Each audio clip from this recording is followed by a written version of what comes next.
Burkina Faso's President Blaise Compaore has imposed a state of emergency to end violent protests against his 27-year rule.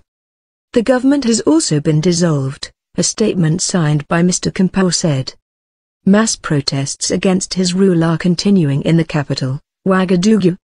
Angry crowds had earlier set fire to parliament and other government buildings, forcing MPs to abandon a vote aimed at allowing Mr Compaore to seek re-election in 2015.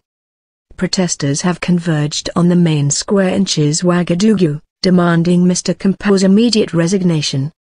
One person has been killed in the protests, and not 5 as earlier reported, says BBC Afrique's Yacouba Ouedraogo in the capital. The military fired live bullets as protesters stormed parliament, our correspondent says. Witnesses say dozens of soldiers have joined the protests, including a former defense minister, General Kouame Lougue.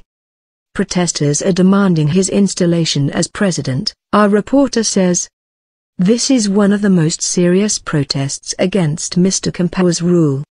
A state of emergency is declared across the national territory. The Chief of the Armed Forces is in charge of implementing this decision, which enters into effect today, the President's statement said.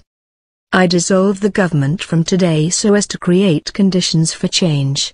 I'm calling on the leaders of the political opposition to put an end to the protests.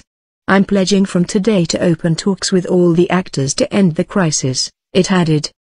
UN Chief Ban Ki-moon's special envoy for West Africa, Mohamed Ibn Chambers, will fly to Burkina Faso on Friday in an attempt to ease the crisis, the UN said in a statement.